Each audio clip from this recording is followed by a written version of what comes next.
Hello friends, कैसे हैं आप सब लोग। होप आप सब अच्छे होंगे, मैं भी यहाँ पे अच्छा हूं। तो चलिए आज हम स्टार्ट करने जा रहे हैं अपना नया सब्जेक्ट, यानी कि इनडायरेक्ट टैक्सेस। देखो, इंडिया में टैक्सेस दो तरह के हैं, एक डायरेक्ट टैक्स और एक इनडायरेक्ट टैक्स। लेकिन डायरेक्ट टैक्स या इनडायरेक्ट टैक्स पर आने से पहले मैं ये डिस्कस करना चाहूंगा कि टैक्स क्या है। अभी एक स्टूडेंट बोलता है कि सर हम तो जीएसटी पढ़ने वाले थे, क्या ये जीएसटी की क्लासेस नहीं है? अरे यार, एक बात बताओ, जीएसटी भी तो एक टैक्स है, गुड्स एंड सर्विसेज टैक्स। अगर उस जीएसटी के अंदर हम टी वर्ड को बोले तो वो तो टैक्स है ना। तो टैक्स क्या है पहले ये तो समझ लें, टैक्स क्या है पहले ये तो समझ लें, जीएसटी के ऊपर तो बाद में आ जाएंगे। तो सुनिए, आज हमारी पहली क्लास है और ये हमारी इंट्रोडक्शन की क्लास है। आज जीएसटी से पहले हम ये समझेंगे कि टैक्स का मतलब क्या है, क्योंकि जीएसटी भी अपने आप में एक टैक्स है। मैंने बोला इंडिया में दो तरह के टैक्सेस हैं, एक डायरेक्ट टैक्स और एक इनडायरेक्ट टैक्स। लेकिन मैं चाहता हूं कि हम डायरेक्ट या इनडायरेक्ट टैक्स की बात करने से पहले यह डिस्कस करें कि टैक्स क्या होता है। जब हमें समझ में आ जाएगा टैक्स क्या होता है, तब हम डिस्कस करेंगे डायरेक्ट क्या है, इनडायरेक्ट क्या है, और फिर देखेंगे जो हमारा जीएसटी है जो हमें पढ़ना है वो डायरेक्ट में आता है या इनडायरेक्ट में आता है, और इस तरीके से हम आगे बढ़ेंगे। तो सबसे पहला काम मैं आपको टैक्स बताऊंगा क्या है, फिर मैं डायरेक्ट और इनडायरेक्ट बताऊंगा, और फिर मैं उसके अंदर जीएसटी को स्टार्ट करूंगा, यानी कि उसकी एक branch goods and services tax को स्टार्ट करूंगा। ओके, हाँ जी। तो सबसे पहला क्वेश्चन आज हमारा ये नहीं है कि डायरेक्ट टैक्स क्या है, इनडायरेक्ट टैक्स क्या है। आज हमारा क्वेश्चन है what do you mean by tax.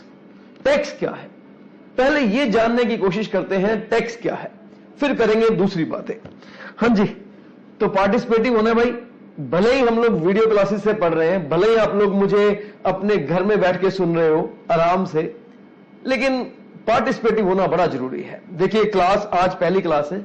आज हम इंट्रोडक्टरी बातें करेंगे, इधर उधर की बातें करेंगे, बेसिक कॉन्सेप्ट को सीखेंगे। हो सकता है आज की क्लास में हम जीएसटी को शुरू भी ना कर पाए, और अगर कर भी लें तो बिल्कुल थोड़ा बहुत कर पाए। लेकिन आज हमारा ऑब्जेक्टिव ये नहीं है कि आज हम जीएसटी शुरू कर दें और फटाफट अपने काम पे लग जाएं। नहीं, पहली क्लास तो हमेशा इंट्रोडक्शन के लिए होती है, यानी कि जान पहचान के लिए होती है। मेरी बात समझना प्लीज। मैं चाहता हूं कि आप लोग ना क्लास के साथ पार्टिसिपेटिव हो जाओ। मैं बोलता हूं आज हम क्या पढ़ेंगे, तो आप सुन रहे हो, मैं आपको नहीं सुन सकता, लेकिन यकीन मानो मैं भी आपको सुन रहा हूं। आपके दिल की आवाज मेरे दिल तक पहुंचेगी, जब पहुंचाना जाओगे तो जरूर पहुंचेगी। मैं बोलता हूं आज हम क्या पढ़ेंगे, आप बोलोगे टैक्स, पहले डायरेक्ट या इनडायरेक्ट, आप बोलोगे पहले टैक्स फिर डायरेक्ट इनडायरेक्ट। आपको मेरे साथ रिपीट करना है, पार्टिसिपेटिव होना है। अगर आप पार्टिसिपेटिव होंगे, यकीन मानो क्लासेस डबल मजा देना शुरू कर देगी।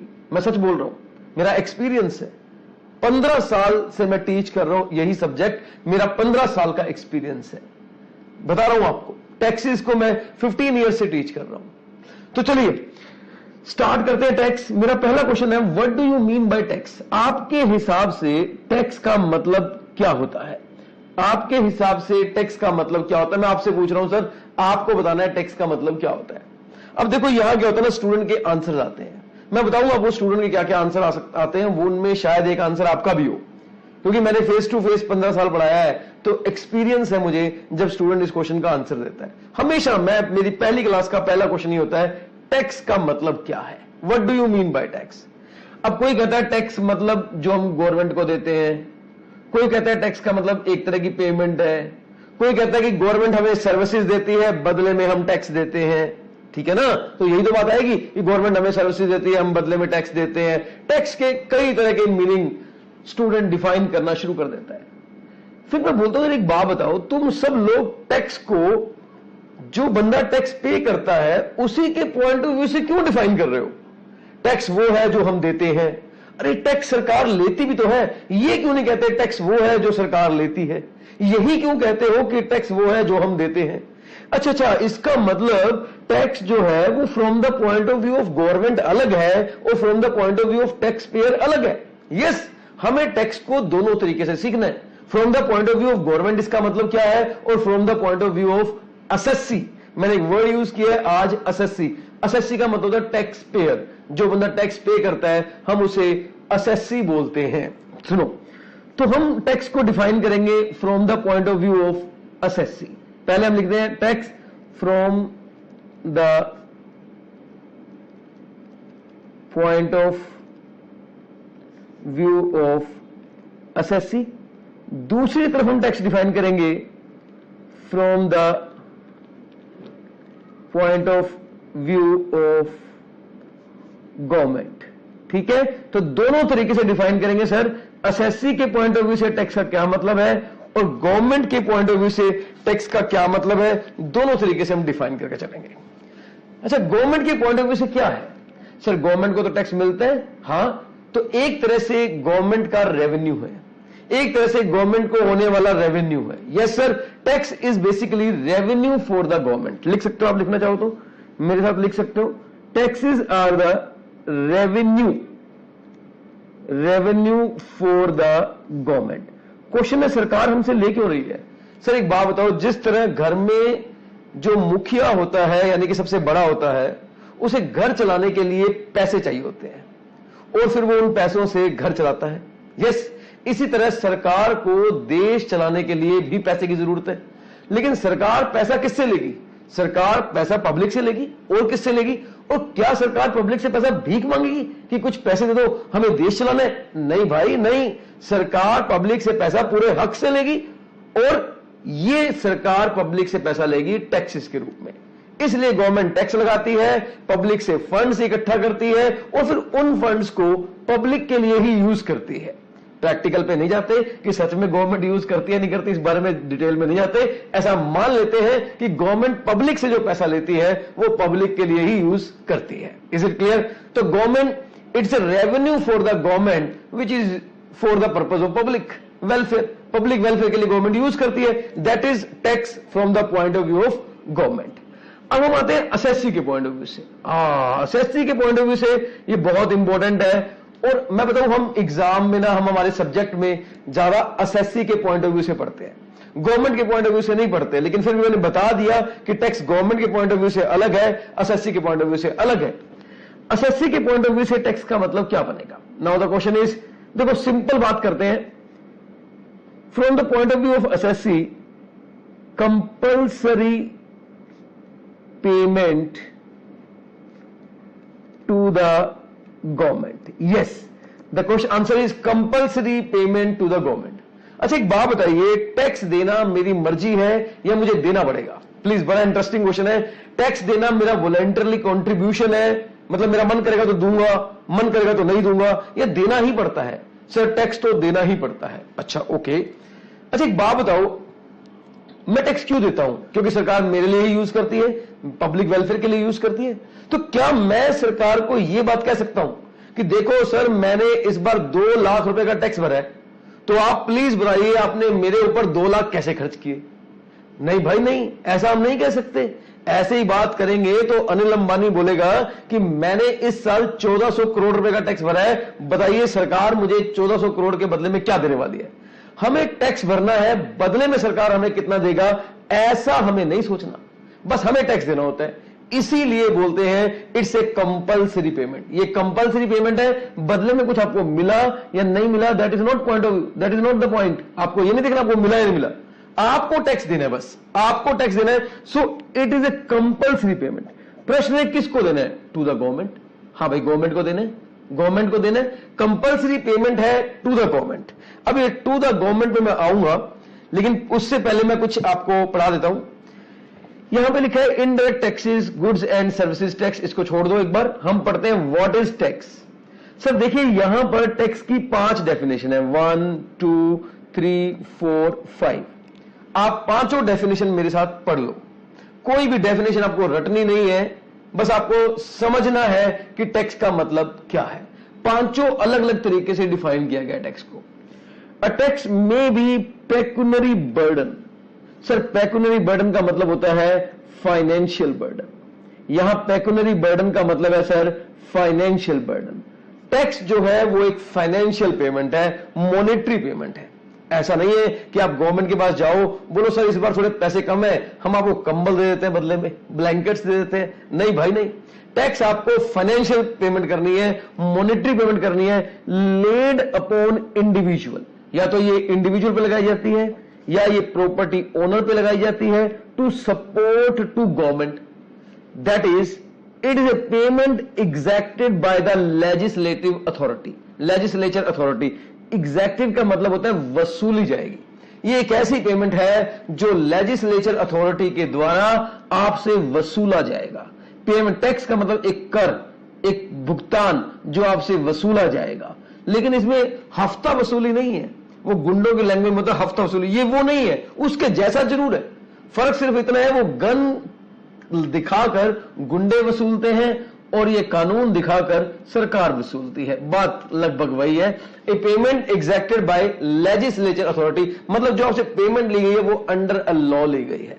सो पेक्यूनरी बर्डन है, इंडिविजुअल पर लगता है, प्रॉपर्टी ओनर पर लगता है। क्यों? To support the government. तो छोटी छोटी डेफिनेशन है, मेरे साथ याद कर लो। A tax is not a voluntary payment, ये कोई मर्जी की पेमेंट नहीं है।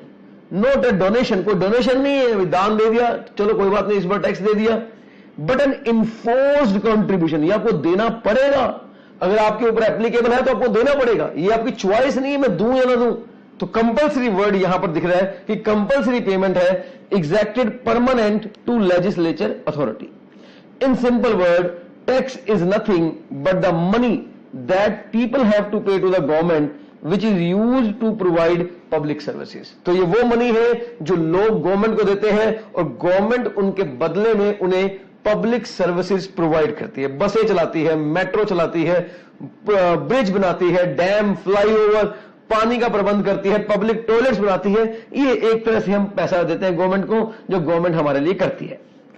Tax is the price which we pay for civilised society. ये भी अच्छा पॉइंट है, ये भी अच्छी डेफिनेशन है। सर देखिए, आज एक गरीब आदमी फुटपाथ पे सो रहा है, सामने एक बंगलो है जिसमें एक मियां बीवी रहते हैं और कोई नहीं रहता, लेकिन 8 कमरों का बंगलो है, 10 कमरों का बंगलो है। वो गरीब आदमी जो फुटपाथ पे सोचता है वो कैसा देश है? वो बोलता है ये कैसा देश है, मेरे पास रहने को घर नहीं, ये 2 लोग हैं, इन्होंने 10 कमरे बना रखे हैं, 10 कमरों का बंगलो बना रखा है, मैं भी इनके साथ रहूंगा, कैसे रोक लेंगे मुझे? मेरा भी कंट्री है, मेरा भी उतना ही देश है, मैं भी जाके उसी के साथ रहूंगा। अब अमीर आदमी घबरा गया, ये क्या यार, ये फुटपाथ के लोग मेरे घर में आ गए, मैं कैसे निकालूंगा इनको? वो टैक्स देगा गवर्नमेंट को, गवर्नमेंट उनकी रक्षा करेगी, गवर्नमेंट एक सिविलाइजेशन, एक सिविलाइज्ड सोसाइटी का निर्माण करेगी। गरीब अपने फुटपाथ पे रहेगा, वो उसे जबरदस्ती उसके घर में नहीं घुसेगा। तो टैक्स वो कीमत है जो हम एक सिविलाइज्ड सोसाइटी के लिए पे करते हैं। Tax is a price which we pay for the civilised society. A tax is a mandatory है, फाइनेंशियल है, charge, levy imposed upon a person by government in order to fund various public expenditure। तो government various public expenditure करने के लिए जो हम पर charge लगाती है, एक तरह से मैंडेटरी फाइनेंशियल पेमेंट हमसे लेती है, दैट इज कॉल्ड टैक्स। तो सर मैंने आपको 5 डेफिनेशन टैक्स की करवा दी। मैं फिर बोलूंगा, मेरा कोई ऑब्जेक्टिव नहीं है कि मैं आपको टैक्स की डेफिनेशन याद करवा रहा हूं, बिल्कुल भी नहीं। आज मैं कोई टैक्स की डेफिनेशन याद करवाने के मूड में नहीं हूं, मैं सिर्फ टैक्स का मीनिंग बताना चाह रहा हूं। मैं सिर्फ टेक्स्ट का मीनिंग मैं बता रहा हूं। आज की क्लास इंट्रोडक्टरी क्लास है पूरी तरह से।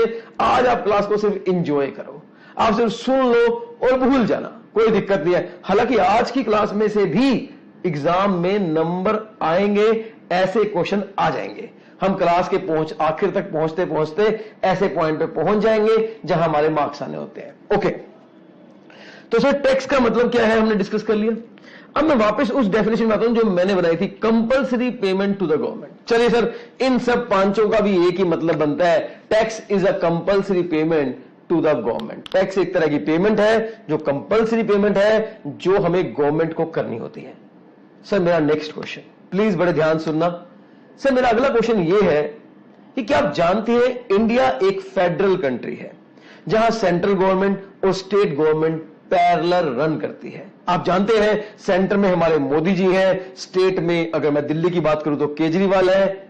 अब मैं दिल्ली की बात कर सकता हूं बिकॉज मैं दिल्ली से हूं, तो मैं दिल्ली की बात करता हूं, ठीक है ना। अभी यूपी में योगी आदित्यनाथ जी है, पंजाब में कैप्टन अमरिंदर सिंह जी हैं। तो जो अगर आप जिस भी स्टेट से बिलोंग करते हैं, जो आपके चीफ मिनिस्टर है वो है आपके स्टेट के मिनिस्टर, ठीक है ना। तो सेंटर में हमारे मोदी जी हैं और दिल्ली के अंदर यानी कि स्टेट के अंदर केजरीवाल जी हैं। दोनों गवर्नमेंट पैरेलल रन करती है। आप बताइए पैसे की जरूरत किसको है, स्टेट को जरूरत है या सेंटर को? सर जवाब है दोनों को। पैसे की जरूरत भला आज के जमाने में किसको नहीं है, दोनों को है सर। स्टेट को भी पैसा चाहिए अपनी स्टेट रन करने के लिए, सेंटर को भी पैसा चाहिए अपना सेंटर रन करने के लिए। जो सेंट्रल लेवल पर डेवलपमेंट है, सेंट्रल लेवल की जो ऑब्लिगेशंस है उनको पूरा करने के लिए सेंट्रल गवर्नमेंट को पैसा चाहिए, और स्टेट लेवल पर जो ऑब्लिगेशन है उनको पूरा करने के लिए स्टेट गवर्नमेंट को पैसा चाहिए। बहुत सिंपल है, बहुत सिंपल कॉन्सेप्ट है। ओके, सही बात है। नेक्स्ट क्वेश्चन, तो फिर जो टैक्स है वो कौन सी गवर्नमेंट को जाएगा? जो हम कह रहे हैं compulsory payment to the government, the missing word is which government. आपने ये तो बोल दिया कि टैक्स जो है वो गवर्नमेंट को जाएगा, लेकिन ये कौन सी गवर्नमेंट को जाएगा? सेंट्रल गवर्नमेंट को जाएगा या स्टेट गवर्नमेंट को जाएगा? That is my question. पहला क्वेश्चन आज की क्लास का कि टैक्स कौन सी गवर्नमेंट को जाएगा, सेंट्रल गवर्नमेंट को या स्टेट गवर्नमेंट को? हमसे जो टैक्स लेगा वो मोदी जी की सरकार लेगी या वो केजरीवाल की सरकार लेगी? That is my question. चलिए प्लीज मैं इसका आंसर आपको देता हूं। आइए अब मैं आपको इसका आंसर दूंगा। सर अगर मैं आपसे जनरली पूछ लूं कि टैक्स कौन सी सरकार को जाएगा, तो हो सकता है आप आंसर दे दो सेंट्रल गवर्नमेंट या फिर स्टेट गवर्नमेंट, कोई तुक्का ही मार दो, तुक्के में बोल दो सेंट्रल को जाएगा, स्टेट को जाएगा, ऐसे ही कुछ भी बोल दो। अभी क्या ना, स्टूडेंट को तो बोलना होता है, वो आंसर जरूर देके मानता है चाहे कुछ भी हो जाए।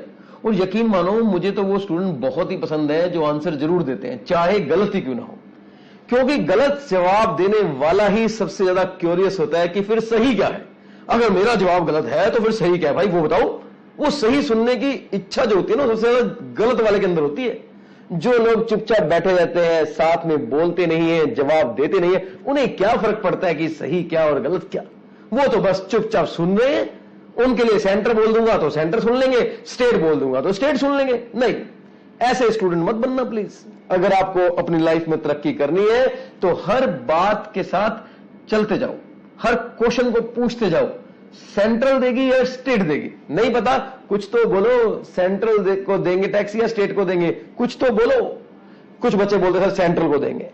मैंने बोला कैसे पता लगा आपको सेंट्रल को देंगे? सर मन कह रहा है, मेरे दिल में आ रहा है कि सरकार मोदी लेती होगी टैक्स, तो हाँ कम से कम जेन्युइन आंसर। बंदे ने दिल से आंसर दिया, अगर मेरे दिल में आ रहा है सेंट्रल जाता होगा। भाई नहीं पता, लेकिन जो बता रहा है वो तो सच बता रहा है, गलत सही तो बात की बात है। चलिए सर अब क्वेश्चन ये है, हमें कैसे पता लगेगा कि टैक्स कौन सी सरकार देगी? आईएएस कौन सी सरकार लेगी, सॉरी कौन सी सरकार देगी नहीं, कौन सी सरकार को हमें देना है? सर इसका जवाब ना बी.आर. अंबेडकर जी, जिन्होंने कॉन्स्टिट्यूशन ऑफ इंडिया बनाया था, वो लिखकर चले गए थे। उन्हें पता था इंडिया फेडरल कंट्री है, यहां सेंट्रल स्टेट अलग अलग सरकारें हैं, यहां झगड़े होंगे। उन्होंने संविधान बनाते समय ही इस प्रॉब्लम का सॉल्यूशन कर दिया था। देखिए आपको पता होगा हमारे इंडिया में जो सुप्रीम पावर है that is constitution of India. Supreme power is constitution of India. देखना ना प्लीज, कॉन्स्टिट्यूशन ऑफ इंडिया सबसे बड़ी पावर है।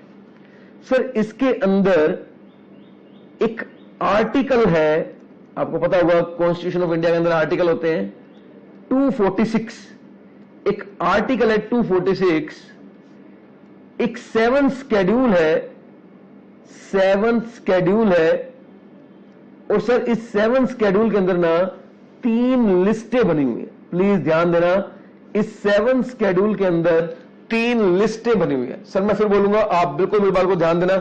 आज की क्लास हमारी शायद एग्जाम ओरिएंटेड कम हो, लेकिन नॉलेज और कंसेप्ट ओरिएंटेड नंबर 1 क्लास है, बहुत इंपॉर्टेंट क्लास है। सर 3 लिस्टें हैं हमारे पास 7th शेड्यूल में। एक है यूनियन लिस्ट, पहली लिस्ट का नाम है यूनियन लिस्ट, इसे लिस्ट नंबर 1 भी कहते हैं।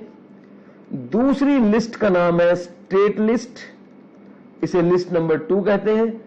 तीसरी लिस्ट का नाम है कॉन्करेंट लिस्ट और इसे लिस्ट नंबर 3 कहते हैं। ठीक है sir, constitution of India article 246 7th schedule, 3 लिस्टें।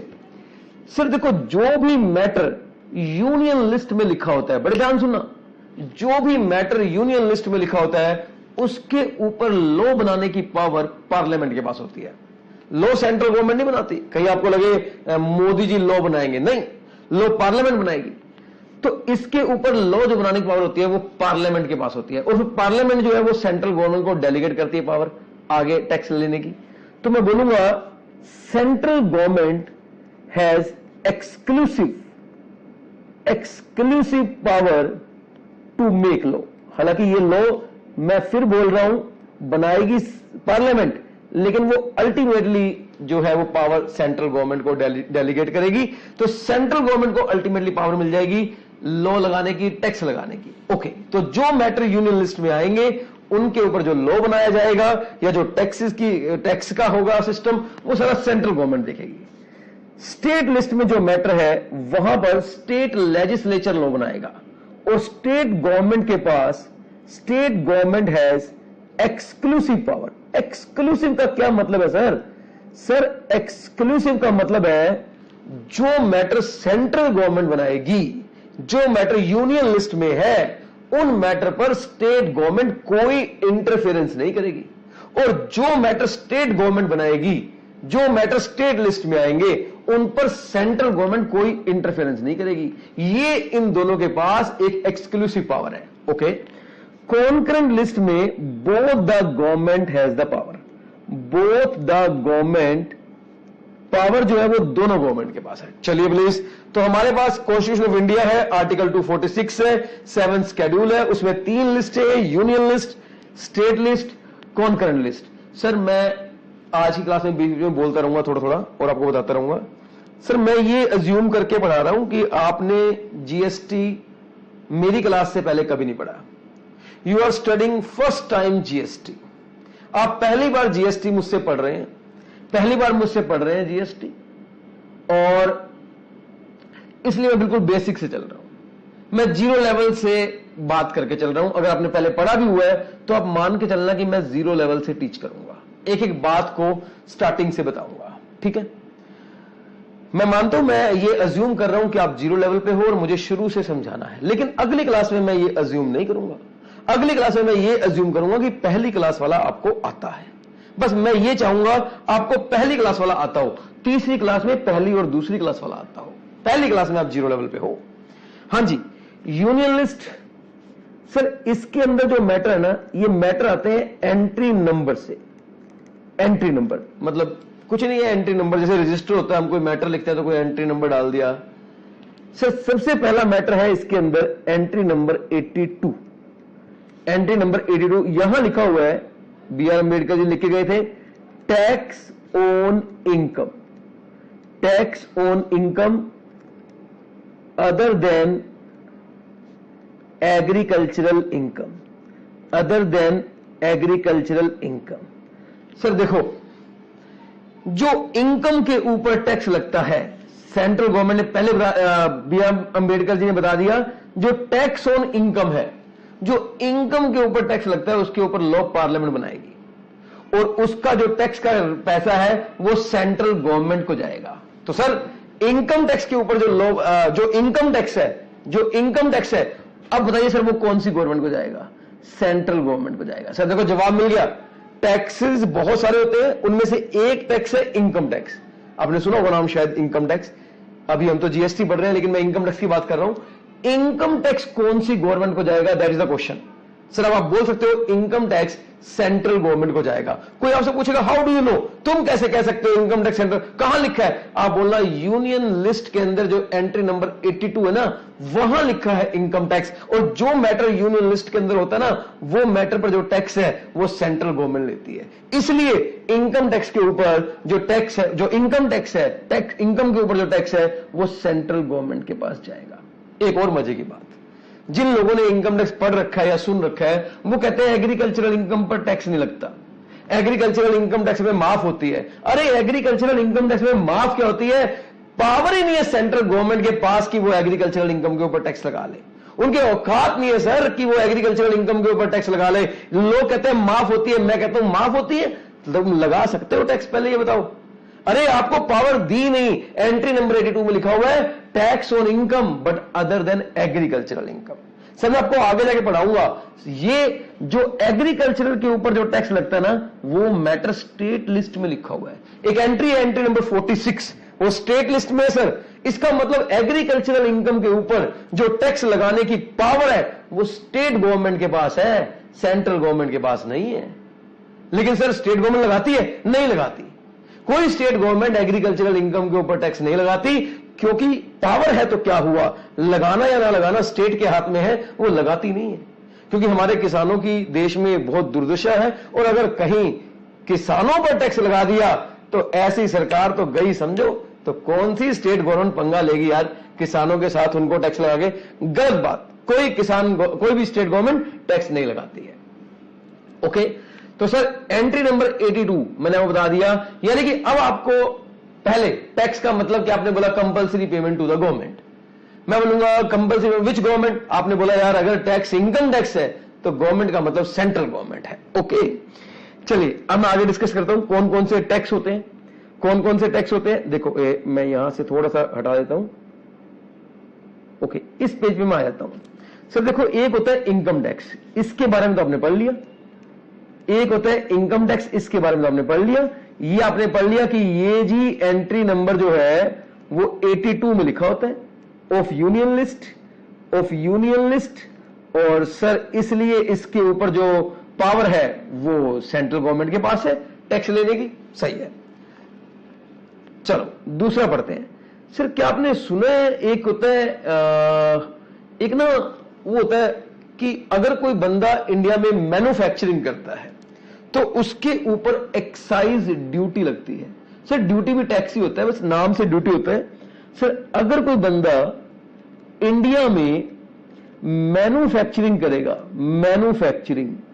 तो मैन्युफैक्चरिंग करने पर उसे इंडिया में एक्साइज ड्यूटी देनी पड़ेगी। मैन्युफैक्चरिंग करने पर उसे इंडिया में एक्साइज ड्यूटी देनी पड़ेगी। और सर मेरी बात सुनिए, मैंने ये नहीं बोला कि वो मैन्युफैक्चरिंग करने के बाद सेल भी करे। मैंने बोला अगर वो बनाएगा तो उसे इंडिया में एक्साइज ड्यूटी देनी पड़ेगी।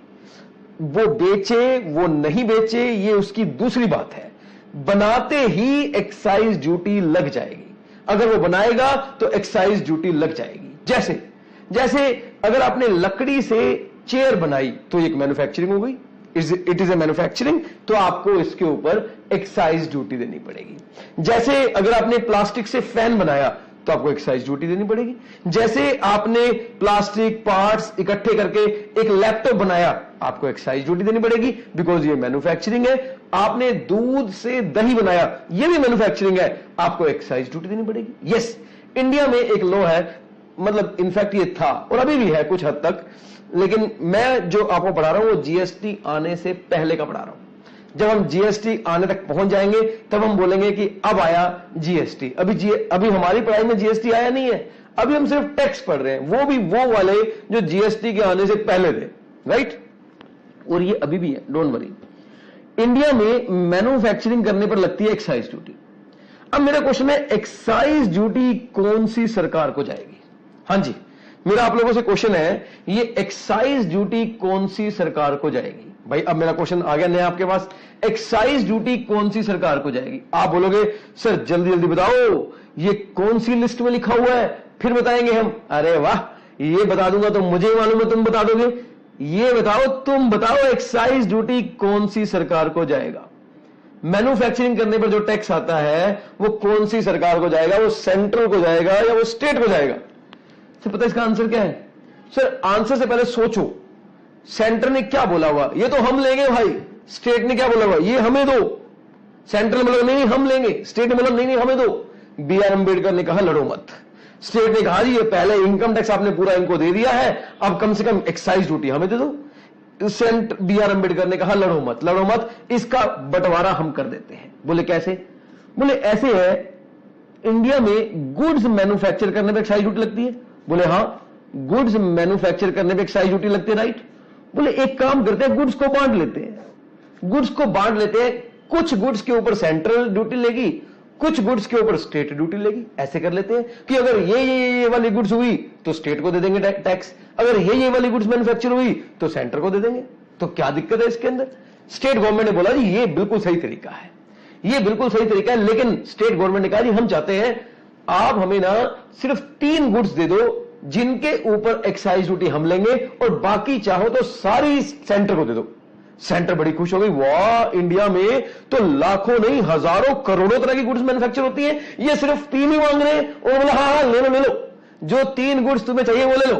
उन 3 गुड्स के ऊपर ड्यूटी तुम्हारी, बाकी सब पर हमारी। बोले हाँ ठीक है। स्टेट वाले बोले ठीक है। अम्बेडकर जी ने कहा जी ठीक है, बोलो फिर आपको कौन कौन से चाहिए। बोलो सर देखो, एक एल्कोहलिक लीकर, एल्कोहलिक लीकर जो है ना,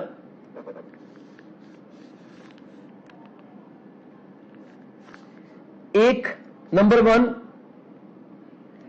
alcoholic liquor for human consumption, वो लीकर जो ह्यूमन कंजम्पशन के लिए है, यानी कि वो लीकर जो ठेके पे मिलती है। इंडिया में साधारण भाषा में बोले तो जो ठेकों पे मिलती है, जैसे बियर, विस्की, वाइन, रम और पता नहीं कौन कौन सी होती है, वोडका, जिन, ये जितनी भी तरह की टकीला, ये जितनी भी तरह की लीकर होती है जो ठेकों पे मिलती है, वो मैन्युफैक्चर होने पर जो पैसा है ना एक्साइज ड्यूटी का, वो स्टेट को दे दो।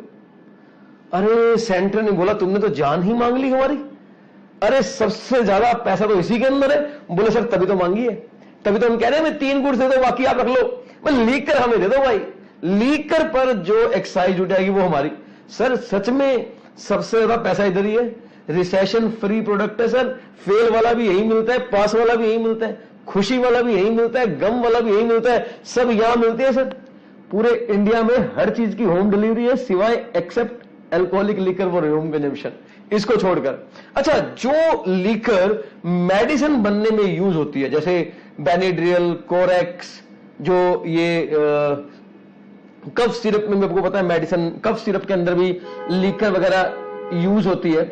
जैसे आप जानते हैं कफ सिरप के अंदर भी लीकर वगैरह यूज होती है, वो लीकर पे स्टेट नहीं मांग रही है, वो पे सेंटर लगाएगी, उस पे सेंटर लगाएगी। स्टेट सिर्फ वो लीकर मांग रही है जिसके ऊपर जो ह्यूमन कंजम्पशन के लिए यूज होती है। इवन आपने देखा होगा कुछ ऐसे प्रोडक्ट है, जैसे आफ्टर शेव, आपने सुना होगा आफ्टर शेव, जो शेव करने के बाद मैन लोग यूज करते हैं, आफ्टर शेव के बाद जो यूज करते हैं उसमें ठंडक सी होती है ना, अलग सी तरह कूल होता है, एक्चुअली उसमें भी लीकर यूज होती है। हार्पिक टॉयलेटरी प्रोडक्ट है जो टॉयलेट साफ करने के लिए होता है, हार्पिक, उसमें भी एक तरह की लीकर होती है। उस लीकर पर भी नहीं मांग रहा स्टेट कहता है कैसी बातें कर रहे हो, हम साफ कह रहे हैं वो लीकर जो ठेकों पे मिलती है। अरे बियर, विस्की, रम, वाइन, शराब, इसकी बात कर रहे हैं हम लोग। ओके, तो बियर अमेरिकन ने कहा ये लो दिया आपको, दूसरी बोलो। बोले जी दूसरी है हमारी ओपियम। ओपियम का मतलब है अफीम। राजस्थान में अफीम की खेती होती है। खेती का मतलब प्रोडक्शन होता है। जैसे इंडिया में मैन्युफैक्चरिंग पे एक्साइज ड्यूटी लगती है, वैसे ही प्रोडक्शन पर भी एक्साइज ड्यूटी लगती है। Manufacturing oblique production. एक्चुअली में ये एक्साइज ड्यूटी खाली मैन्युफैक्चर पे नहीं लगती, ये लगती है मैन्युफैक्चरिंग ओब्लिक प्रोडक्शन, दोनों पे लगती है, दोनों पे। तो खेती से जो ओपियम अफीम आएगी उस पर भी हमें दे दो। बोले जाओ दिया। तीसरा बोलो। बोले तीसरा भाई हमें दे दो नैरकोटिक्स आइटम पर दे दो, जैसे ड्रग्स हो गई, चरस, गांजा, हीरोइन। अरे वो वाली हीरोइन नहीं जो तुम समझते हो, ये नशे वाला हीरोइन होता है सर, वो भी नशे वाली होती है। अरे छोड़ो ना यार, चरस, गांजा, हीरोइन की बात कर रहा हूं, तुम कहां पहुंच रहे हो। तो सर स्टेट गवर्नमेंट ने बोला हमें 3 आइटम दे दो, इन 3 को मैन्युफैक्चरिंग करने पर जो एक्साइज ड्यूटी लगेगी वो हम लेंगे, और बाकी सब पर एनी अदर गुड्स पर सेंट्रल गवर्नमेंट ले लो। सेंट्रल गवर्नमेंट ने बोला ठीक है, अब हमारे पास बचा ही क्या है। बोले नहीं आपके पास एक आइटम छोड़ दिया हमने, शुक्र मनाओ हमने 4 नहीं मांगी, एक आपको छोड़ दिया। बोले कौन सी। बोले हमने आपको छोड़ दिया टबैको। देखो हमने आपको छोड़ दिया टबैको, बीड़ी, सिगरेट। सर वो नैरकोटिक्स में नहीं आएगा। अरे नहीं भाई, नैरकोटिक्स में चरस, गांजा वाली बात चल रही है। बीड़ी, तंबाकू, सिगरेट, सिगार, गुटखा, रजनीगंधा, चैनी खैनी, चैन से मजा लो वाला, वो जो ऐसे करते हैं, वो सब इधर आएगा सर, वो सब इधर आएगा। यस, वो सब इधर आएगा। सर एक स्टूडेंट बोलता है क्लास में, मैं फेस टू फेस में पढ़ा रहा था, पता क्या बोला, कह रहे सर हाँ वो सिगरेट में नशा नहीं होता। मैंने कहा होता है बेटा, होता है, तेरी कैपेसिटी बढ़ गई है तेरी कैपेसिटी बढ़ गई है, सिगरेट में भी नशा होता है, ऐसी बात नहीं है, टबैको में होता है। टबैको एंड अदर गुड्स जो है ना सर, वो आएंगी सेंटर की तरफ, तो इनके ऊपर central government excise duty charge करेगी और इनके ऊपर state government excise duty charge करेगी। सर बताइए प्लीज, क्लियर हुआ या नहीं हुआ। ओके, हो गया। सर एक बात बताओ, आप बताओ सर, अपनी नॉलेज के हिसाब से पूछता हूं मैं, लीकर है लीकर, उसका रेट पूरे इंडिया में सेम है या अलग स्टेट में अलग है? मतलब बियर की बात कर ले, हम किंगफिशर बियर की बात कर लेते हैं। क्या लगता है दिल्ली में जो रेट है वही हरियाणा में, वही रेट पंजाब में है या अलग अलग है? सर बच्चे जवाब देते हैं सर अलग अलग है। मैं कहता हूं thank you for your knowledge, बड़ी अच्छी नॉलेज रखते हो यार, मतलब चलो पढ़ाना आसान हो जाएगा। हाँ, और सर वो जो टबैको है, cigarette, Gold Flake, Wills Navy Cut और ये जो भी आती है सिगरेट, इनका क्या हिसाब? सर ये तो पूरे इंडिया में सेम रेट होता है। हाँ, तो इन पे सेंट्रल गवर्नमेंट लगाती है और उन पर स्टेट गवर्नमेंट लगाती है। सर देखिए आपको पता लग गया कि जो इनकम टैक्स है उसके ऊपर जो ड्यूटी है, सॉरी इनकम टैक्स जो है वो जो लेता है वो लेती है सेंट्रल गवर्नमेंट। बताइए सर एल्कोहलिक लीकर, ओपीएम और नैरकोटिक्स पे कौन लेगा? सर उन पर तो फिर स्टेट लेगी। बात हो तो गई। सर ये बात लिखी हुई है एंट्री नंबर 51 में। एंट्री नंबर 51 में लिखा हुआ है excise duty on alcoholic liquor for human consumption, opium और नैरकोटिक्स। ओपीएम और नैरकोटिक्स, सर ये 3 आइटम पर जो ड्यूटी लगेगी वो लेगी स्टेट गवर्नमेंट, और वो भी एंट्री नंबर 51 से। और सर यहां पे एक एंट्री नंबर बनाई गई 84, जहां लिखा था एक्साइज ड्यूटी। और आप जानते हैं सर ये जो एक्साइज ड्यूटी है, क्योंकि ये एंट्री यूनियन लिस्ट में है, तो इनके ऊपर जो टैक्सेस लेगा वो लेगी सेंट्रल गवर्नमेंट। एक्साइज ड्यूटी के ऊपर टैक्सेस लेगी सेंट्रल गवर्नमेंट, और ये एक्साइज ड्यूटी जो है वो स्टेट वाली है। ये मतलब कौन सी होगी? टबैको वाली होगी एंड अदर गुड्स वाली होगी। अब अगर आपने अलमीरा मैन्युफैक्चरिंग की है तो उसके ऊपर जो ड्यूटी बनती है वो जाएगी सेंट्रल को।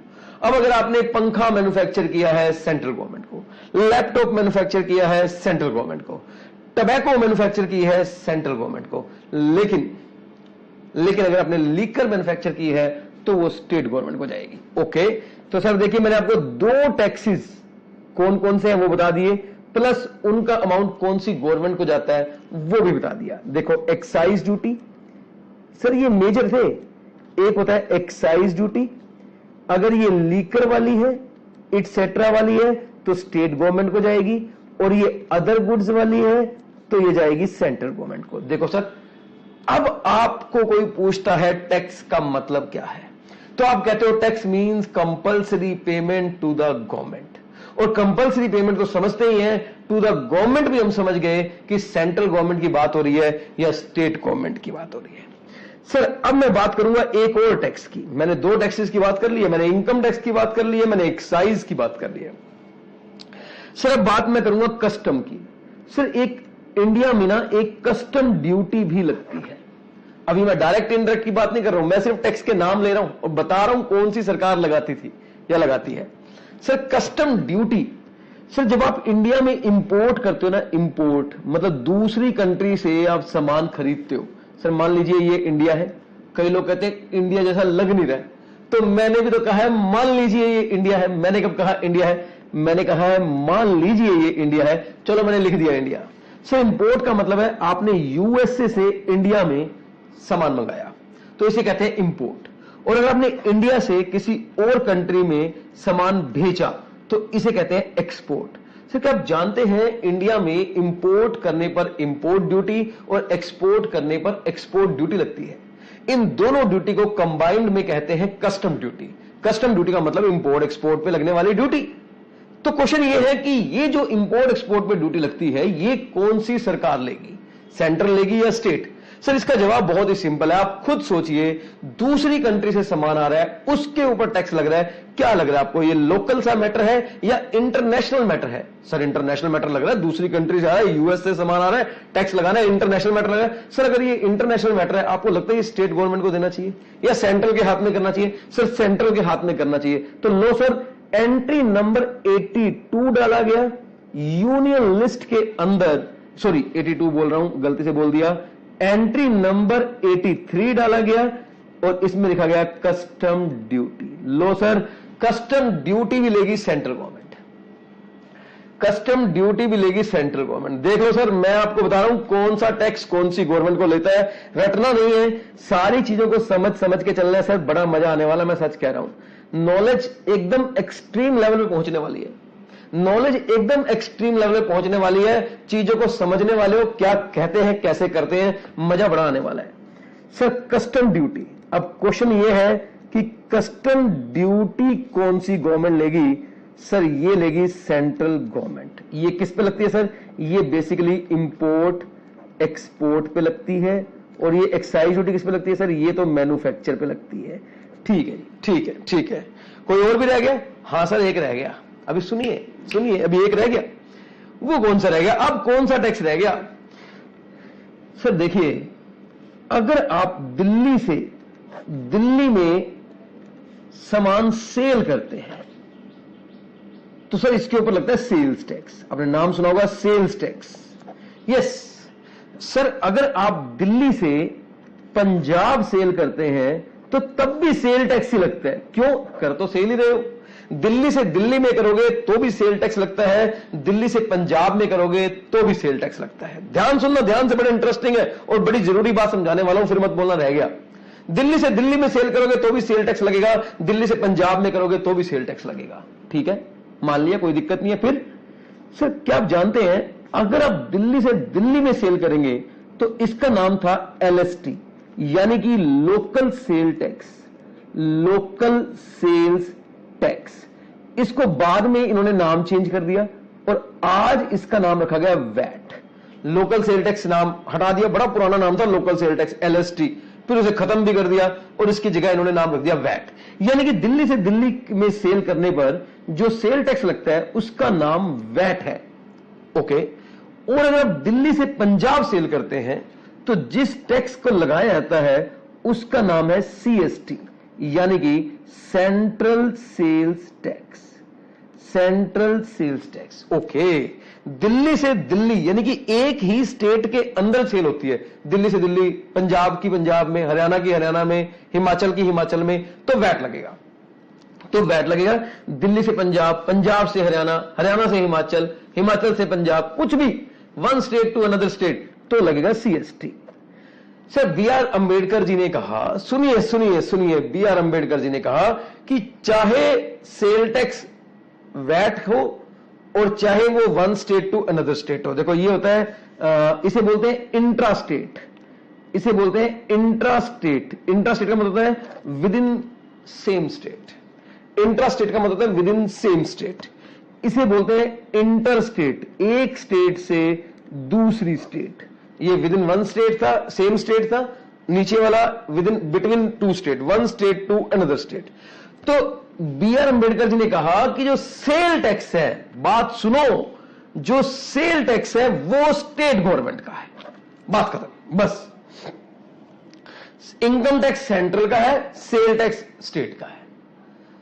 चाहे sale tax with in the same state हो, चाहे वन स्टेट टू अनदर हो, चाहे इसका नाम वैट रखो, चाहे CST रखो, रहेगा स्टेट का है। ये पैसा स्टेट का है, स्टेट का रहेगा। सुनो सुनो सुनो, ठीक है सर। दिल्ली से अगर दिल्ली में सेल होती है ना तो कोई झगड़ा नहीं है, क्योंकि दिल्ली से दिल्ली में वैट लगेगा और ये दिल्ली गवर्नमेंट ले लेगी। लेकिन सर गड़बड़ आई, जब दिल्ली से पंजाब सेल हुई तो पंजाब वाले बोले ये टैक्स हमारा है, दिल्ली वाले बोले हमारा है, दिल्ली वाले हमने बनाया, हमने यहां से भेजा, पंजाब वाले बोले हमारे लोगों ने खाया, हमारे लोगों ने उड़ाया पैसा, यहां टैक्स आएगा। और ये तो छोटा सा झगड़ा था। मैं कहता हूं दिल्ली से पंजाब सेल हुई है, लेकिन जो बायर है वो MP का है। उसने MP में बैठे बैठे दिल्ली वाले को फोन किया था, मेरा सामान पंजाब पहुंचा दो। MP के बायर ने बैठे बैठे MP से दिल्ली को फोन किया, मेरा सामान पंजाब पहुंचा दो। MP वाले कहते ये तो हमारा है, असली कॉन्ट्रैक्ट तो हमारी स्टेट में हुआ है, ये तो हमारा टैक्स है। दिल्ली वाले बोले हमारा है, पंजाब वाले बोले हमारा है। अरे यार झगड़ा हुआ है उनके बीच में, सेंट्रल बीच में आ गई, मोदी जी बीच में आ गए, ऐसा मान लो। उस टाइम तो मोदी जी थे ही नहीं, समझो। मोदी जी बीच में आ गए, रुको रुको क्या कर रहे हो? बोले क्या कर रहे हैं? दिल्ली बोली हमारा टैक्स है, पंजाब बोली हमारा है, और MP बोला हमारा है। सेंट्रल ने बोला हम डिसाइड करेंगे। बोले आपका नहीं है, आप मत बोलो। बोले हमारा नहीं है, टैक्स स्टेट ही लेगी, लेकिन कौन सी वो हम बताएंगे। CST यानी कि एक स्टेट से दूसरी स्टेट आएगा तो सेंट्रल सेल टैक्स होगा, सेंट्रल गवर्नमेंट लेवी करेगी, सेंट्रल गवर्नमेंट लॉ बनाएगी, लेकिन कलेक्शन स्टेट करेगी और रखेगी भी स्टेट। स्टेट बोले ठीक है आप बना दो लो, लेकिन हमारा है अंबेडकर जी ने बोला है सेल टैक्स हमेशा किसका रहेगा, स्टेट का रहेगा। बोले बिल्कुल। तो सर देखो जो वैट है उसमें तो कोई झगड़ा नहीं है, वैट में तो कोई झगड़ा नहीं है sir. Entry number state list में 54 है और वहां लिखा है वैट।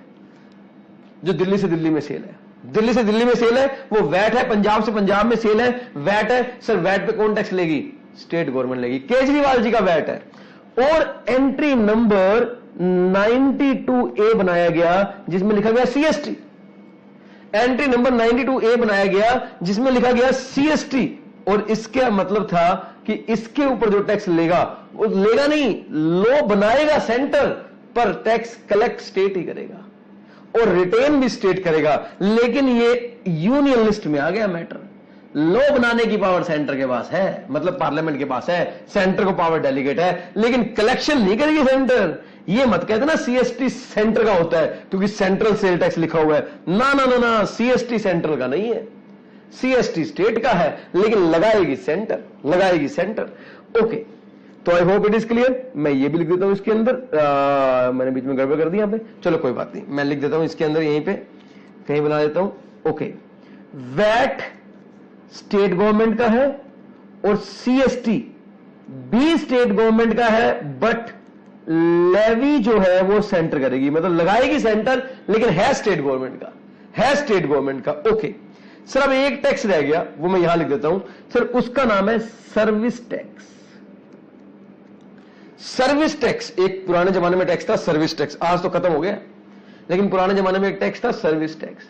अब क्वेश्चन है सर्विस टैक्स कौन लगाएगा। सर सर्विस टैक्स लगाने की पावर सेंट्रल गवर्नमेंट के पास थी, ये सेंट्रल गवर्नमेंट का टैक्स था सर। ये आया था एंट्री नंबर 92C से, एंट्री नंबर 92C में लिखा था सर्विस टैक्स। हालांकि एक एंट्री नंबर 97 है जो कि रेजिडरी एंट्री है, ब्लैंक एंट्री है, यूनियन लिस्ट की आखिरी एंट्री है। ये सर्विस टैक्स ना, इसे रेजिडरी एंट्री कहते हैं, रेजिडरी एंट्री कहते हैं। ये सर्विस टैक्स ना इसी के थ्रू गवर्न होता था। सर्विस टैक्स आया 92C से था, लेकिन गवर्न यानी कि एप्लीकेबल 97 से हुआ था। तो सर ये थे वो सारे पुराने टैक्सेस या नए टैक्सेस। अभी मैंने इसमें GST नहीं लिखा, देख लो आप, मैंने GST इसके अंदर नहीं लिखा क्योंकि GST तक मैं पहुंचा ही नहीं। मैं तो अभी टैक्स की बात कर रहा हूं, वो भी खासकर पुराने की। अरे एक बात मैं आपको बता दूं, जब तक जो मैं ये समझा रहा हूं आप नहीं समझोगे, GST समझ में नहीं आएगा, क्योंकि इन सभी में GST का बहुत बड़ा रोल है। ये सब उड़ने वाले हैं और इनकी जगह GST आएगा। कौन कौन से उड़े, उनकी जगह GST आया, अब GST किसको मिलेगा, सेंटर का होगा या स्टेट का होगा, ये सब बातें इसको समझने के बाद आएंगी, मैं बता रहा हूं आपको। ओके, तो सर यहां पर हमारे पास क्लियर हो गया एक बात कि जो टैक्सेस है वो ये वाले थे। अच्छा, कई बच्चे क्रिमिनल कॉन्करेंट लिस्ट में क्या है सर, कॉन्करेंट लिस्ट में ना बोथ द गवर्नमेंट के पावर है और इसमें कोई टैक्स नहीं है। इसमें ना बस सिविल एंड क्रिमिनल मैटर आते हैं, इसमें सिविल एंड क्रिमिनल मैटर आते हैं, इसमें टैक्सेस के नाम का कुछ भी नहीं है। अगर मैं बोलूं इसके अंदर एजुकेशन का मैटर आता है, अगर मैं बोलूं इसके अंदर मैरिज का मैटर है, इसके अंदर डाइवोर्स का मैटर है, तो सर ये सारे मैटर इसके अंदर है। एजुकेशन हो गया, मैरिज हो गया, डाइवोर्स हो गया। जैसे आपने सुना होगा पंजाब स्कूल एजुकेशन बोर्ड भी है और CBSE भी है, सेंट्रल बोर्ड भी है और पंजाब बोर्ड भी है, यूपी बोर्ड भी है, सेंट्रल बोर्ड भी है। तो एजुकेशन एक ऐसा मैटर है जो कॉन्करेंट लिस्ट में आता है, लेकिन टैक्सेस के नाम पर यहां कुछ नहीं आता। तो सर हमने आज की क्लास की शुरुआत की थी what do you mean by tax. Class की शुरुआत हुई थी what do you mean by tax. अगर आपको याद हो तो आज की क्लास की शुरुआत हुई थी what do you mean by tax. हमने कहा था टैक्स मीन्स पहले हमने बोला टैक्स का मतलब from the point of view of government क्या है और from the point of view of assessee क्या है। हमने कहा from the point of view of government अगर हम बात करें तो from the point of view of government का मतलब है it's a revenue for the government which used by the government for the purpose of public. Government revenue का, ये सरकार का रेवेन्यू है और सरकार पब्लिक के लिए यूज करती है और कुछ भी नहीं है इसका मतलब। लेकिन असेसी के पॉइंट ऑफ व्यू से जब हमने पढ़ा, यानी कि टैक्स पेयर के पॉइंट ऑफ व्यू से कहा, वो कहता है कंपल्सरी पेमेंट है टू द गवर्नमेंट। और मैंने टैक्स की 5 डेफिनेशन भी करवाई थी, वो तो अलग है। कंपल्सरी पेमेंट है टू द गवर्नमेंट, क्वेश्चन आया अगर ये कंपल्सरी पेमेंट है गवर्नमेंट को तो ये कौन सी गवर्नमेंट को है? मतलब इंडिया में 2 तरह की गवर्नमेंट है, सेंट्रल भी और स्टेट भी। इंडिया फेडरल कंट्री है, सेंट्रल गवर्नमेंट और स्टेट गवर्नमेंट पैरेलल रन करती है। तो ये कौन सी गवर्नमेंट का टैक्स है? बड़ा इंपॉर्टेंट क्वेश्चन आ गया। जवाब आया हर टैक्स अलग गवर्नमेंट का है। तो पहले यह जानना पड़ेगा हम किस टैक्स की बात कर रहे हैं। अगर हम इनकम टैक्स की बात कर रहे हैं तो वो सेंट्रल गवर्नमेंट का है। अगर हम एक्साइज की बात कर रहे हैं, एक्साइज की, तो वो लीकर, ओपीएम, नैरकोटिक्स स्टेट का है और बाकी सभी गुड्स पर जो एक्साइज है वो सेंटर का है। अगर हम कस्टम की बात कर रहे हैं तो वो सेंट्रल गवर्नमेंट को देना है। अगर हम वैट की बात कर रहे हैं तो वो स्टेट को देना है। अगर हम सीएसटी की बात कर रहे हैं वो लगाएगा सेंटर लेकिन देना स्टेट को ही है। अगर हम बात कर रहे हैं सर्विस टैक्स की तो वो सेंटर को देना है। प्लीज टेल मी, आप लोगों को compulsory payment to the government और पेमेंट टू द गवर्नमेंट का मतलब विच गवर्नमेंट इज क्लियर और नॉट क्लियर? अब कोई पूछता है कि इनकम टैक्स सेंट्रल को जाएगा, ये बात तेरे को कैसे पता? बोलते ना बेटा एंट्री नंबर 82 7 शेड्यूल का जो यूनियन लिस्ट है ना, वहां लिखा है और वहां जो मैटर होता है ना वो हमेशा यूनियन लिस्ट का जो मैटर है ना उस पर लॉ बनाने की जो पावर है ना वो पार्लियामेंट के पास है और पार्लियामेंट ये पावर आगे डेलीगेट करती है सेंट्रल गवर्नमेंट को। और जो स्टेट लिस्ट में लॉ होते हैं उनकी पावर स्टेट लेजिस्लेचर के पास होती है और वो डेलीगेट करती है स्टेट गवर्नमेंट को। Please please please tell me up to this point the concept is clear और नॉट क्लियर? अर्लियर हमारे कौन कौन से टैक्सेस थे, ये बात आपको क्लियर हो गई या नहीं हुई? सर आपकी पहली क्लास है, नॉलेज तो होनी चाहिए कि टैक्स क्या होता है, टैक्स कौन कौन से हैं और वो कौन कौन सी गवर्नमेंट को जाते हैं। सर इसके बाद हमारा क्वेश्चन आएगा tax is classified into direct tax and indirect. Yes sir, इसके बाद हमारा क्वेश्चन आएगा tax is classified into direct tax and indirect tax. I hope it is clear. यहां तक क्लियर हुआ या नहीं? प्लीज अगर यहां तक कोई डाउट है तो मुझसे पूछ लो। हाँ जी, तो अब हम स्टार्ट करेंगे। अब हमने पढ़े टैक्स क्या होता है, अब हम स्टार्ट करेंगे डायरेक्ट टैक्स और इनडायरेक्ट टैक्स। तो चलिए मैं लिख के दिखाता हूं, वो थोड़ा सा बहुत ईजी है कॉन्सेप्ट, अब आपको आ चुका है, आगे आपको बस सिर्फ समझना है इसको। देखो, taxes are divided into 2 parts. India में टैक्सेस को 2 पार्ट में डिवाइड किया गया है। एक का नाम है डायरेक्ट टैक्स और सर दूसरे का नाम है इनडायरेक्ट टैक्स। चलो मैं आपको समझाता हूं क्या मतलब होता है डायरेक्ट टैक्स का और क्या मतलब होता है इनडायरेक्ट टैक्स का। अच्छा, जब मैं स्टूडेंट से पूछता हूं कि भाई तुम्हारे हिसाब से डायरेक्ट टैक्स और इनडायरेक्ट टैक्स का क्या मतलब है, तो वो बड़ा ही सुंदर आंसर देता है। ऐसा आंसर जिसे सुनकर मन बागो बाग हो जाता है, मतलब खुश हो जाता है। पता कैसे बोलता है? कह रहा सर डायरेक्ट टैक्स वो जो हम डायरेक्ट देते हैं और इनडायरेक्ट टैक्स वो जो हम इनडायरेक्ट देते हैं। मैं मतलब सर जो डायरेक्टली देते हैं गवर्नमेंट को वो डायरेक्ट टैक्स, जो इनडायरेक्टली देते हैं वो इनडायरेक्ट टैक्स। मैंने कहा भाई ये तो इनके नाम से समझ में आ गया, एग्जैक्टली डायरेक्ट टैक्स और इनडायरेक्ट टैक्स क्या है वो नहीं पता सर क्या होता है। देखो आओ मैं आपको दिखाता हूं, मैं आपको समझाता हूं डायरेक्ट और इनडायरेक्ट क्या है। सर देखो ये है, मान लो हमारी गवर्नमेंट, ठीक है, ये इधर हमारी गवर्नमेंट है, सुंदर सी गवर्नमेंट बना दी मैंने आपको, ठीक है, और ये है वो बंदा जो टैक्स पे करेगा जिसे हम बोलते हैं असेसी, असेसी, ठीक है ना, ये वो बंदा जो टैक्स पे करेगा। सर आपको पता है टैक्स फाइनली गवर्नमेंट का है, टैक्स गवर्नमेंट को जाना है। सर सिंपल समझना, एक बार बिल्कुल सिंपल तरीके से समझा रहा हूं, फिर मैं मीनिंग बताऊंगा, फिर मैं लॉ में क्या लिखा है वो बताऊंगा और पेपर में कैसे लिखना है वो बताऊंगा। सर अगर टैक्स पे करने वाला, अगर टैक्स देने वाला खुद डायरेक्ट जाकर, खुद जाकर गवर्नमेंट को टैक्स देता है तो इसे बोलते हैं डायरेक्ट टैक्स। अगर टैक्स देने वाला गवर्नमेंट को खुद दे के आता है तो इसे बोलते हैं डायरेक्ट टैक्स। और अगर वो किसी और के थ्रू गवर्नमेंट को पहुंचाता है, मतलब वो किसी और को देगा और फिर गवर्नमेंट को दूसरा बंदा देगा, मतलब एक बंदा बीच में क्रिएट हो गया, ये इसको देगा और ये गवर्नमेंट को देगा, तो इसे बोलते हैं इनडायरेक्ट टैक्स।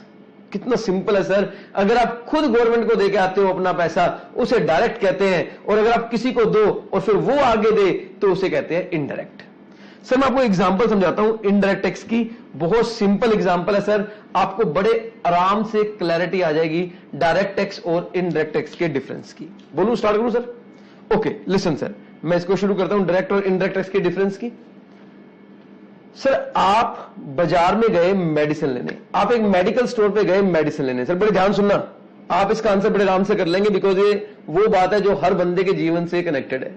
आप मार्केट में गए मेडिसिन लेने, सर मेडिकल स्टोर वाले ने बोला इसका कीमत है 200 रुपए, मार्केट प्राइस एमआरपी जो भी है वो 200 रुपए है। क्या आप जानते सर एमआरपी में लिखा होता है MRP inclusive of all taxes, मतलब उस 200 रुपए में सारे टैक्सेस भी शामिल हैं। वो जो आपसे 200 रुपए लेगा उसमें वो टैक्सेस भी आपसे ले लेगा। हाँ सर बिल्कुल, हम तो 200 रुपए देके आ जाते हैं, मतलब हम टैक्स भी देके आ गए, बिल्कुल सही है। सर सपोज करो वो मेडिसिन 180 रुपए की है और 20 रुपए उसके अंदर टैक्स है, तो सर आपने उस मेडिकल स्टोर वाले को क्या दिया? 180 रुपए दवाई के नाम के और 20 रुपए टैक्स के नाम के। सर मेरा क्वेश्चन है वो 20 रुपए का टैक्स गवर्नमेंट तक तो जाएगा ही जाएगा, लेकिन वो 20 रुपए का टैक्स गवर्नमेंट तक आप देके आओगे या अब मेडिकल स्टोर वाला पहुंचाएगा? सर हम कैसे देके आएंगे, हम तो दे आए उसको 200 रुपए, अब वो टैक्स तो मेडिकल स्टोर वाला देके आएगा। तो सर टैक्स आपकी जेब से गया है, लेकिन आप खुद सरकार तक लेके नहीं गए, आप मेडिकल स्टोर वाले को दे आए और मेडिकल स्टोर वाला सरकार को देके आया। इसे कहते हैं payment of tax not directly to the government but indirectly to the government, मतलब थ्रू द मेडिकल स्टोर वाला जो भी है उसके थ्रू जो आपने गवर्नमेंट को देना, that is called indirect tax. Sir इसे कहते हैं इनडायरेक्ट टैक्स। सर बड़ा सिंपल लैंग्वेज मैंने वो समझाया है। इनडायरेक्ट टैक्स का मतलब जैसे हम कोई गुड्स खरीदते हैं तो उसके ऊपर जो टैक्सेस है वो जो डीलर होता है जिससे हम खरीदते हैं वो सरकार तक दे के आता है, लेकिन वो टैक्स जाता हमारी जेब से है। पे हमने किया है लेकिन गवर्नमेंट के पास डीलर के थ्रू गया है, इसलिए उसे इनडायरेक्ट टैक्स कहते हैं। Income tax, sir income tax हम किसी को दे के नहीं आते कि वो आगे दे आए, इनकम टैक्स हमें खुद अपना सरकार को देना पड़ता है, इसके लिए हमारा ना इसे हम बोलते हैं डायरेक्ट टैक्स। सर मुझे एक बात बताओ, अगर आप मेडिकल स्टोर पे जाओ और आप बोलो भाई साहब ये दवाई कितने की है, बोलो 200 रुपए की, अच्छा टैक्स कितने हैं, बोलो 20 रुपए का टैक्स है, 180 की दवाई है। क्या आप उस मेडिकल स्टोर वाले को ये कह सकते हो कि भैया एक काम कर तू 180 रुपए ले ले और 20 रुपए मैं अपने आप सरकार को दे दूंगा? जी नहीं, ये बिल्कुल भी पॉसिबल नहीं है। वो बोलेगा भाई साहब कैसी बातें करते हो, सरकार मेरा गला पकड़ लेगी, सरकार ने मुझे बोला है कि अगर कोई दवाई खरीदने आए तो टैक्स ले लेना फिर हमें दे देना, हम मीडिएटर हैं सरकार के, आपसे टैक्स लेते हैं और सरकार को देते हैं, ऐसा ही सिस्टम है, आप इसे बदल नहीं सकते। That is called indirect tax. I hope it is clear. Sir direct और इनडायरेक्ट का मीनिंग क्लियर हुआ? Okay sir indirect tax means which is paid to the government not directly but indirectly. ठीक है, इसकी एक और डेफिनेशन है वो भी करवाऊंगा आपको। एक काम करता हूं, पहले मैं आपको ना थोड़ा दिखा देता हूं इनडायरेक्ट टैक्स क्या लिखा हुआ है। Indirect taxes paid by one person, ये जो पेड बाय वन पर्सन है ना सर, यहां इसका मतलब है वो जो मेडिकल स्टोर वाला है ना, मेडिकल स्टोर वाला, वो जो दवाई डीलर मेडिकल स्टोर वाला, ये वाला लिखा है मैंने मेडिकल स्टोर वाला, ये वो है, क्योंकि गवर्नमेंट तक तो वही देके आएगा, गवर्नमेंट तक तो वही देके आएगा मेडिकल स्टोर। पर क्या वो ये टैक्स अपनी जेब से देगा या आपसे ले लेगा? सर वो तो कस्टमर से ले लेगा। Indirect tax is paid by one person, but he recovers the same from another person. वो दूसरे से रिकवर कर लेता है। Thus the person who actually bear the tax burden, जिसकी जेब से निकलता है, वो होता है ultimate consumer, जो पे करता है indirectly through some person who practically merely act as a collecting agent. आइए इस डायग्राम को समझिए और आप पूरा क्लियर कर लेंगे। मैं आपको डायग्राम थोड़ी बड़ी कर देता हूं, आपके नोट्स के अंदर बनी हुई है। सर ये मिस्टर एक्स है एक, ये मिस्टर एक्स है एक, ये मिस्टर वाई है दो। एक्स जो है वो सेलर है, वाई जो है वो बायर है। ठीक है सर, एक्स जो है वो सप्लाई करता है गुड्स की, यानी कि आप एक बार मान लो सेल करता है गुड्स की। एक्स जब सेल करेगा ना वाई को, वो बोलेगा देख भाई मैं तेरे से 100 रुपए लूंगा और साथ में लूंगा टैक्स के नाम के 10%, यानी कि 10 रुपए। एग्जाम्पल के लिए मान लो सेल टैक्स। वाई कहता टैक्स क्यों? वो कहता सरकार ने मुझे बोला है जब भी तो कोई सामान बेचे ना तो तेरे पैसे लेगा, साथ में हमारे भी ले लिया कर। तो भाई 100 रुपए मैं लूंगा सेल के नाम के, 10 रुपए लूंगा मैं टैक्स के नाम के। वाई ने बोला कोई बात नहीं, ले ले भाई। 110 रुपए वाई ने दे दिए सर। सर अब आप मुझे बताइए एक्स इस 110 में से कितने रुपए सरकार को देगा? सर 100 तो उसके अपने, ये 10 रुपए वो सरकार को जमा करवा देगा। Sir this is the complete system of indirect tax system. एक आदमी बेचता है, कस्टमर से पैसे लेता है, टैक्स लेता है और फिर गवर्नमेंट को जमा करवाता है। क्वेश्चन है who is liable to pay tax to the government? Sir किसकी जेब से गया ये नहीं पूछ रहा हूं, कौन गवर्नमेंट को दे के आएगा। यहां लाइबल टू पे से मतलब होता है who is liable to deposit, government के पास कौन जमा करवाएगा? सर जवाब है मिस्टर एक्स इस एग्जांपल में। Who bears the actual burden, actual burden कौन बियर करेगा? अल्टीमेटली किसकी जेब से जाएगा? सर वो वाई है। हाँ वो अल्टीमेट कंज्यूमर है, मिस्टर वाई है। सर इस डायग्राम को समझकर आप डेफिनेशन बनाइए इनडायरेक्ट टैक्स की। Tax is paid by mister X but he can recover it from mister Y, but he can recover it from mister Y. Sir this is called indirect tax. ये indirect tax होता है। Sir अगर मैं example पढ़ूं indirect tax की, अगर मैं example पढ़ लूं आपके साथ इनडायरेक्ट टैक्स की, तो सर एग्जांपल है कस्टम एक्ट, जीएसटी यानी कि goods and service tax act, ये भी इनडायरेक्ट टैक्स होता है। सर अगर पुराने लॉ की बात करूं ना, तो पुराने लॉ में एक्साइज भी इनडायरेक्ट टैक्स था, पुराने लॉ में वैट भी इनडायरेक्ट टैक्स था, सीएसटी भी इनडायरेक्ट टैक्स था, ये इवन सर्विस टैक्स भी इनडायरेक्ट टैक्स था। अभी तो ये खत्म हो गए हैं, लेकिन ये सारे इनडायरेक्ट टैक्स के एग्जांपल हैं। हाँ जी सर, तो डायरेक्ट टैक्स कौन होगा? जो हम गवर्नमेंट को डायरेक्ट पे करते हैं। Direct taxes are those which are tax payer directly from his income, wealth, state. ये इनकम पे लगता है, वेल्थ पे लगता है, प्रॉपर्टी पे लगता है। अब वेल्थ टैक्स तो खत्म हो गया, तो वेल्थ वर्ड आप काट सकते हो। While indirect taxes are those which the taxpayer pays indirectly, that is while purchasing goods and commodities, paying for services etc. Goods और सर्विसेज के लिए जो टैक्स लगता है वो इनडायरेक्ट होता है। तो मैंने आपको बता दिया डायरेक्ट क्या होता है, इनडायरेक्ट क्या होता है। लेकिन यहां पर मैं आपको एक बात और बताऊंगा बहुत important. Sir direct tax income tax होगा जो हम गवर्नमेंट को पे करते हैं, इनडायरेक्ट टैक्स जो एक डीलर गवर्नमेंट को पे करता है लेकिन वो किसी दूसरे से लेके पे करता है, या उस एंगल से देखें जो बंदा जिसकी जेब से जा रहा है तो वो गवर्नमेंट को पे कर रहा है लेकिन खुद नहीं किसी के थ्रू पे कर रहा है। सर अब मैं जो लिखने जा रहा हूं ना, ये वो है जो एग्जाम में आता है, जो आपको एग्जाम में लिखना है। डायरेक्ट टैक्स और इनडायरेक्ट टैक्स का डिफरेंस लिख रहा हूं। डायरेक्ट क्या होता है या इनडायरेक्ट टैक्स क्या होता है ये लिख रहा हूं, और सर ये वो है जो एग्जाम में लिखना है। हालांकि पेपर में मुझे नहीं लगता कभी एग्जाम में आएगा कि डायरेक्ट और इनडायरेक्ट टैक्स का डिफरेंस लिखो, इस टाइप का क्वेश्चन। लेकिन डायरेक्ट और इनडायरेक्ट कैसे पेपर में लिखना है वो बता रहा हूं, मोस्ट इंपॉर्टेंट। सर एक वर्ड होता है लेवी, और सर एक वर्ड होता है कलेक्शन। सर लेवी का मतलब होता है इंपोज, लगाना, और कलेक्शन का मतलब होता है रिकवर करना। सर जैसे ही आप डीटीसी बस में चढ़ते हैं ना, टिकट आपके ऊपर लेवी हो जाती है, यानी कि आपको टिकट लेनी पड़ेगी। पर क्या आपको जानते हैं उस टिकट को लेने में 4-5 मिनट लग जाते हैं, यानी कि कलेक्शन जो होती है वो 4-5 मिनट डिले हो जाती है। लेकिन लेवी जैसे ही आपने बस में एंटर किया, टिकट आपके ऊपर लग गई, आपको टिकट लेनी पड़ेगी। हां कलेक्शन में भी थोड़ा टाइम ले ले, कलेक्शन में भी पोस्टपोन, थोड़ा पोस्टपोन हो जाए, लेकिन लेवी हो जाएगा इमीडिएटली। आप मेरी बात समझ गए सर? सर डायरेक्ट टैक्स जो होता है ना, वो लेवी और collection on the same person होता है, जिसके ऊपर लगाया गया है। कलेक्शन का मतलब है बर्डन, या कलेक्शन नहीं, सॉरी मैं कलेक्शन वर्ड लिख दिया यहां पे। एक काम करता हूं, उसको दोबारा लिखता हूं।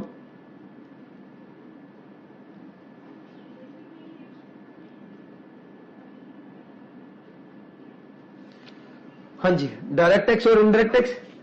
सर एक वर्ड होता है लेवी और एक वर्ड होता है बर्डन। यहां मैं 2 वर्ड लिख रहा हूं सर, एक लेवी और एक वर्ड में लिख रहा हूं बर्डन। सर लेवी का मतलब है किसके ऊपर इंपोज किया गया है, गवर्नमेंट किसका गला पकड़ेगी कि तेरे को बोला था टैक्स लेके आ। बर्डन का मतलब है किसकी जेब से गया है, समझ रहे हो। इनडायरेक्ट टैक्स की फीचर है जहां levy and burden is on the same per, is on two different person. Levy and burden is on two different person. Sir अभी आपने मेरी एग्जांपल देखी थी. लेवी होता है मेडिकल स्टोर वाले पर, लेकिन बर्डन होता है अल्टीमेट कंज्यूमर पर. वो कंज्यूमर जो उस मेडिसिन को कंज्यूम करेगा, वो कस्टमर है, उसकी जेब से टैक्स निकलता है, उसके ऊपर बर्डन है. लेकिन लेवी किसके ऊपर होगा? मेडिकल स्टोर वाले के ऊपर, जिसने वो टैक्स देना है. सर लेवी एंड बर्डन, अगर मैं दूसरी तरफ देखूं, levy and burden, direct tax की बात करूं, is on same person. Sir direct tax का मतलब यहां पे हमारा इनकम टैक्स हो गया, जिसके ऊपर गवर्नमेंट लगाती है उसी की जेब से आता है. तो सर डायरेक्ट टैक्स और इनडायरेक्ट टैक्स को आप डिफाइन करेंगे जहां levy and burden is on same person है, that is levy and burden is on same person है, यानी कि जिसके ऊपर लगाया है अगर उसी की जेब से जाएगा तो ये डायरेक्ट टैक्स है. जिसके ऊपर लगाया है वो देगा, लेकिन किसी और की जेब से रिकवर करके देगा, तो ये इनडायरेक्ट टैक्सेस है. तो ये इनडायरेक्ट टैक्सेस है. डायरेक्ट टैक्स का मतलब levy and burden is on the same person, levy and burden is on two different person. बोलो प्लीज, क्लियर और नॉट क्लियर? यहां पर आपको डायरेक्ट टैक्स और इनडायरेक्ट टैक्स का डिफरेंस हो गया नहीं हो गया? Okay.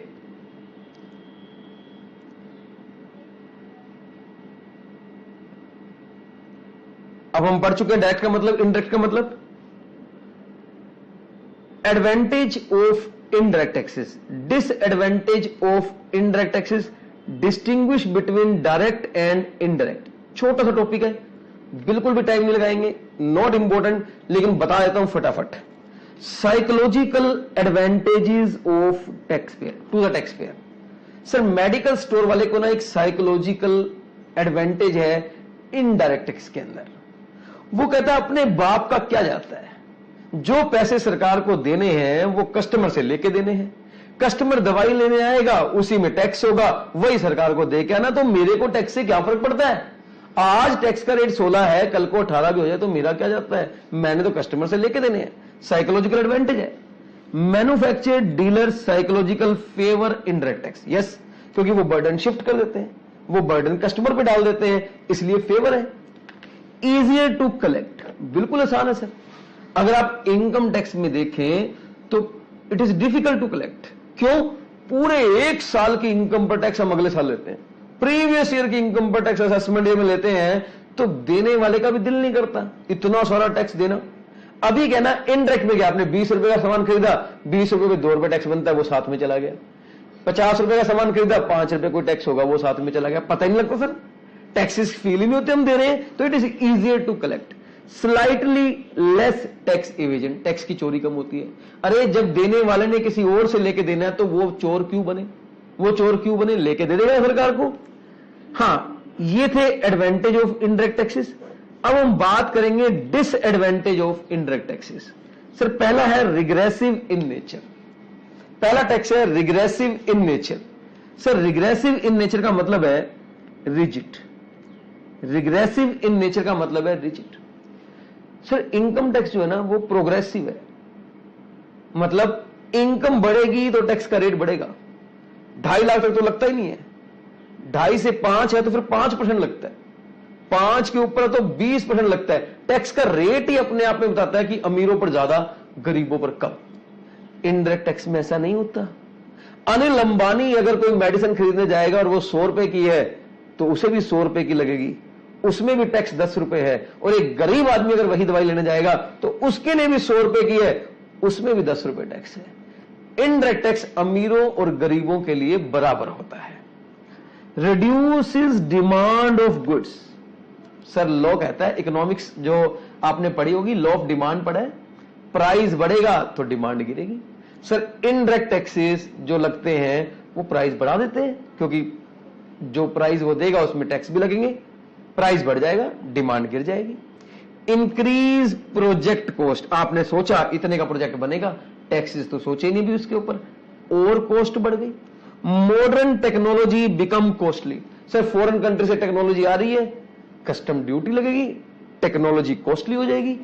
Increase smuggling. Sir smuggling का मतलब होता है बिना टैक्स दिए सामान को, बिना ड्यूटी दिए सामान को इंडिया में लेके आना, कस्टम ड्यूटी दिए सामान को इंडिया में लाना इज कॉल्ड स्मगलिंग। स्मगलिंग का मतलब वो नहीं चरस गांजा सोना मोना सोना लेके आओ, वो वाला नहीं। यहां स्मगलिंग का मतलब है विदाउट पेमेंट ऑफ टैक्सेस अगर आप कोई सामान इंडिया में लेके आते हैं तो वो स्मगलिंग है। और जब इतने सारे टैक्सेस लगते हैं तो लोग कोशिश करते हैं ऐसी कि समुद्र के रास्ते किसी दूसरे रास्ते इंडिया में ले आते हैं, तो ये स्मगलिंग को इंक्रीज करता है। तो ये इनडायरेक्ट टैक्सेस के डिसएडवांटेज है। मैं फिर बोलूंगा हमारा मेन मुद्दा था टैक्सेस क्या होते हैं और डायरेक्ट और इनडायरेक्ट का मीनिंग, बस ये तो मैं आपको सिर्फ पढ़ा रहा हूं। Direct tax directly felt by the pair, indirectly felt by the pair. Burden can not be shifted, burden can be shifted. हाँ, वो मेडिकल स्टोर वाला बर्डन शिफ्ट कर देता है कस्टमर के ऊपर। प्राइस से कोई मतलब नहीं होता, प्राइस टैक्स जो है वो बढ़ता है प्राइस टैक्स की वजह से। Example of direct tax are income tax, excise duty. Example of indirect taxes are GST, custom, excise, VAT, service tax. Tax जो है वो डायरेक्ट टैक्स जो है वो रिच और पुअर में डिफरेंशिएट करता है, जबकि indirect tax rich and poor में डिफरेंशिएट नहीं करता है। प्लीज टेल मी आपको डायरेक्ट टैक्स और इनडायरेक्ट टैक्स का मीनिंग क्लियर हुआ या नहीं हुआ। मैंने आपको बता दिया डायरेक्ट टैक्स क्या होते हैं, इनडायरेक्ट टैक्स क्या होते हैं। आई होप आपको पहली क्लास अच्छी लगी होगी। चलिए प्लीज आप मुझे मैसेजेस कर सकते हैं कि आपको मेरी क्लास कैसी लगी, आप मुझे जरूर बताना प्लीज। जैसी भी आपको क्लास लगी आप मुझे बताना। मिलते हैं नेक्स्ट क्लास के अंदर। Thank you so much, till then bye bye.